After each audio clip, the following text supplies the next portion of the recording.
Good morning everyone. A warm welcome in our residential DAPS online classes. I am Sunaina for class 3. Okay, let me start your chapter number 5. झटपट खाओ. क्या कविता है? झटपट खाओ. हम लोग खाते हैं खाना झटपट, ठीक है. तो ये एक कविता है जिसे हमारे कवि दिविक रमेश लिखे हैं. दिविक रमेश. तो पहले इसे पढ़ते हैं फिर समझते हैं. सूरज ने भेजा धरती पर अपनी बेटी किरण धूप को, साथ खेलने धरती ने भी उगा दिया झटहरी धूप को. दूब उगी तो देख गाय ने हिला हिला मुँह उसको खाया, उसको खाकर खूब ढेर सा दूध थनों में उसके आया. दूध मिला तो दादी माँ ने जामन दे के उसे जमाया, दही जमा जो माँ ने उसको खूब बिलोकर मक्खन खाया. देखा मक्खन तो मन बोला, झटपट भैया इसको खाओ, ताक रहे क्यों खड़े देर से, मत इसको इतना पिघलाओ. झट बोली माँ इसको खाकर हाथ से तगड़े तुम हो जाओ. मैं बोला माँ लेकिन पहले सूंड कहीं से तो तुम लाओ. कितना अच्छा पोयम है ये. देखो इसमें जो हमारे कवि दिविक रमेश जी है ना, वो बताते हैं सूर्य के माध्यम से कि भगवान हमें जितना कुछ भी देते हैं वो सब हमारे लिए बहुत यूज़फुल होता है, सब चीज़ का यूज़ होता है. देखो जब सबसे पहले बोले कि सूरज ने भेजा धरती पर. सूरज तो आसमान में होता है, धरती पर आ सकता है नहीं. तो किसको भेजते हैं धरती पर? सूर्य से क्या निकलता है? प्रकाश निकलता है ना, उसका किरण आता है ना. तो वो क्या है? उसकी बेटी है किरण. अपनी किरण को क्या बना दिए वो? अपनी बेटी, जिसको हम लोग धूप भी बोलते हैं, है ना. अपनी बेटी किरण धूप को भेजते हैं. साथ खेलने धरती ने भी उगा दिया झटहरी धूप को.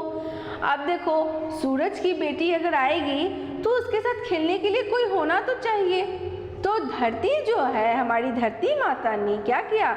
झट से धूप को उगा दिया. धूप मतलब छोटे छोटे कोमल कोमल घास जो हम लोग देखते हैं ना. तो घास कहाँ उगता है? धरती पर.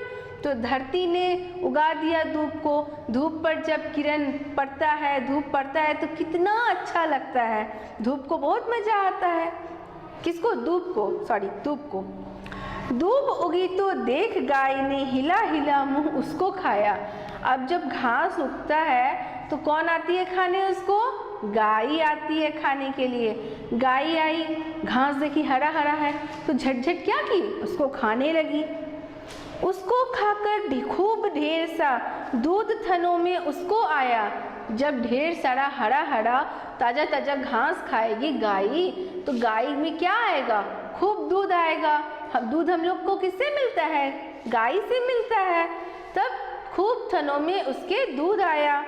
दूध मिला तो दादी माँ ने जामन देकर उसे जमाया. अब हमारे घर में जब दूध आता है तो हमारी मम्मी है, दादी है, नानी है, वो क्या करती है? उसमें जामन डालती है और उसको जमाती है. जमाएंगी क्यों? क्योंकि दूध से ही जमाएंगे तो दही बनेगा ना. तो दही बनाने के लिए, कि सबको बहुत पसंद भी होता है दही, दही बनाने के लिए क्या की? उसमें जामन डाल के उसको जमाई दादी माँ ने. दही जमा जो माँ ने उसको खूब बिलोकर मक्खन पाया. अब देखो उसी से फिर क्या बना है? मक्खन. दूध से ही मक्खन बनता है ना. तो उसी दूध से फिर क्या बना है? मक्खन बनाई माँ ने. देखा मक्खन तो मन बोला, झटपट भैया इसको खाओ. मक्खन देख के कितना लालच आया मन में. आह कितना टेस्टी होता है, हम इसे जल्दी से जल्दी खा ले. ताक रहे क्यों खड़े देर से, मत इसको इतना पिघलाओ. है ना.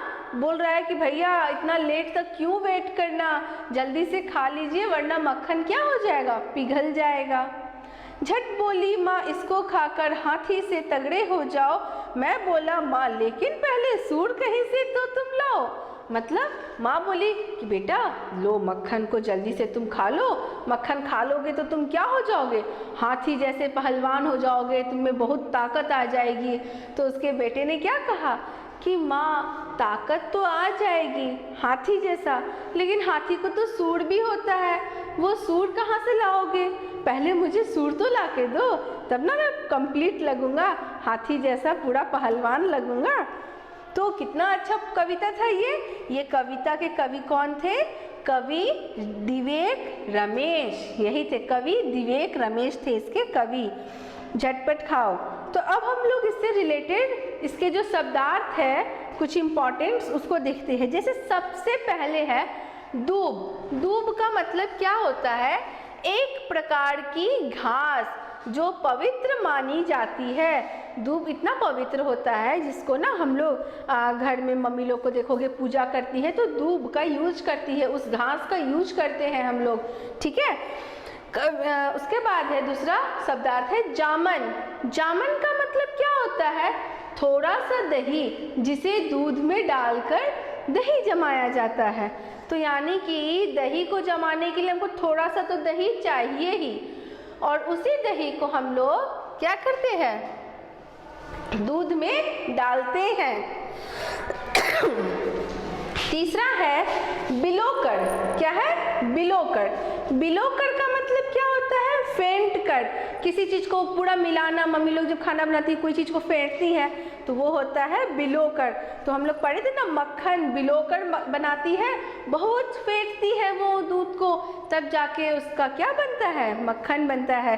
तो आज हमने ये चैप्टर कविता जो है झटपट खाओ इसे पढ़ा। अब इसके क्वेश्चन आंसर्स हम लोग करेंगे। आप लोग शब्दार्थ को नोट कर लीजिए यहाँ से।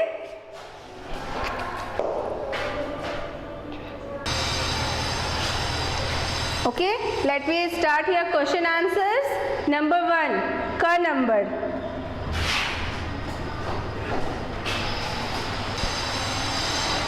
का नंबर, आपके विचार से चांद की बेटी कौन होगी? तो मेरे विचार से चांद की बेटी रोशनी होगी, क्योंकि चांद से रोशनी निकलती है। जैसे सूर्य की बेटी किरण थी, सूर्य से किरण आती है, वैसे चांद की बेटी रोशनी। ओके, कविता में सूरज ने किसे जमीन पर भेजा? तो सूरज ने अपनी बेटी धूप को भेजा, ठीक है, अपनी बेटी किरण धूप को भेजा।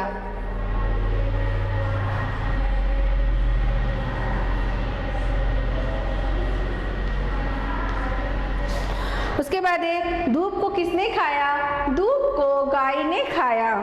दादी माँ ने दही का क्या किया?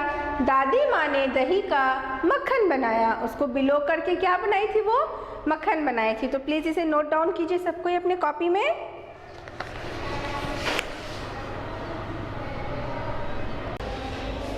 Okay, let me start here question number 4। ये आपका MCQ है, दैट मीन ऑब्जेक्टिव क्वेश्चन। यहाँ पे 3 ऑप्शंस है, बट आप उसमें से आपका एक ही सही आंसर होगा। तो जो सही आंसर है मैंने वो लिखा है, आप क्वेश्चन बाकी सब बुक से देखिए। देखिए पेज नंबर 30 में है। जैसे गाय ने दूध खाकर क्या किया? तो दूध दिया था। सूरज की बेटी कौन है? किरण धूप है। दादी माँ ने दूध का क्या किया? तो दही जमाया। उस दूध से उन्होंने क्या किया था? दही जमाया था। अब हम यहाँ पे क्वेश्चन आंसर्स को देखते हैं। नंबर 5 का नंबर, गाय ने क्या खाया? गाय ने हरी दूध को खाया। माँ ने दही का क्या किया? माँ ने दही बिलोकर मक्खन बनाया।